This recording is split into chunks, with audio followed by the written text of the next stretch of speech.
최근 송영길 더불어민주당 대표와 이준석 국민의힘 신임 당대표가 눈물을 보이자 여론의 이목도 집중됐습니다. 여야 두 당대표는 같은 눈물을 흘렸지만 상반되는 이유로 흘린 눈물엔 진심의 농도도 다르다는 의견이 더해지고 있습니다.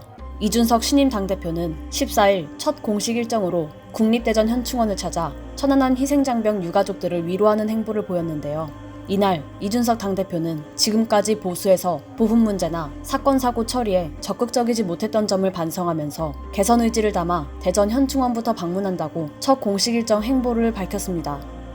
이어 천안함 희생장병 유가족과 만난 자리에선 보수 정부가 집권했을 때도 문제를 제대로 해결하지 못했다고 거듭 사과하며 희생장병 명예를 지켜달라는 유족들의 손을 붙잡고 함께 눈물을 흘렸습니다. 현장의 유족들도 이준석 당대표의 진심 담긴 태도에 수긍하는 분위기가 형성된 것으로 알려졌습니다. 반면 송영길 당대표가 흘린 눈물의 끝엔 제 식구 감싸기란 지적이 나옵니다.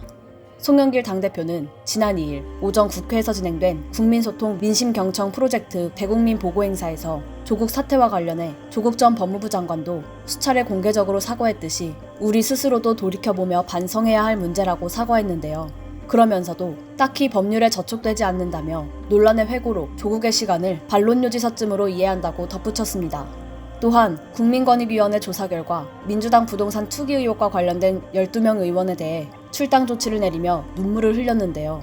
12명의 출당 의원 중에는 부동산 명의신탁 의혹, 김주영, 김회재, 문진석, 윤미향 의원, 업무상 비밀이용 의혹, 김한정, 서영석, 임종성 의원, 농지법 위반 등 의혹, 양이원영, 오형훈, 윤재갑, 김수웅 의원과 우상호 의원 등으로 송영길 대표의 연세대 81학번 동기이자 마격지우 사이인 우상호 의원도 포함됐습니다. 이와 관련해 송영길 당대표는 국민권익위원회의 부실한 조사에 어쩔 수 없이 스스로 밝히고 돌아오라고 보내는 마음이 너무 아팠다고 말했습니다. 국민권익위원회 조사만으로 혐의를 받는 12명 의원 전원에 당을 나가라는 조처가 무리지만 내로남불, 언행 불일치의 문제로 국민의 외면을 받는 현 상황에서 이들을 끌고 갈 수 없다는 민주당 지도부의 판단으로 인함입니다. 김예령 국민의힘 대변인은 민심을 청취했다면서도 국민들의 냉엄한 판단의 이유가 부동산 시장 폭망뿐이 아니란 것을 아직도 깨닫지 못했다고 지적했습니다. 그러면서 국민들도 집권 여당의 습관성 악어의 눈물을 더 이상 보고만 있지는 않을 것이라고 강력히 예고했습니다. 두 당대표들이 흘린 눈물엔 많은 의미가 담기기 마련입니다. 하지만 국민들에게 다가오는 의미는 큰 차이를 가지는데요.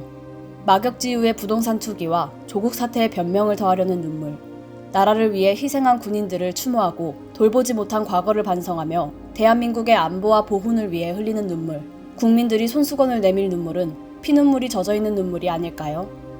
1호 서울TV 신수정입니다.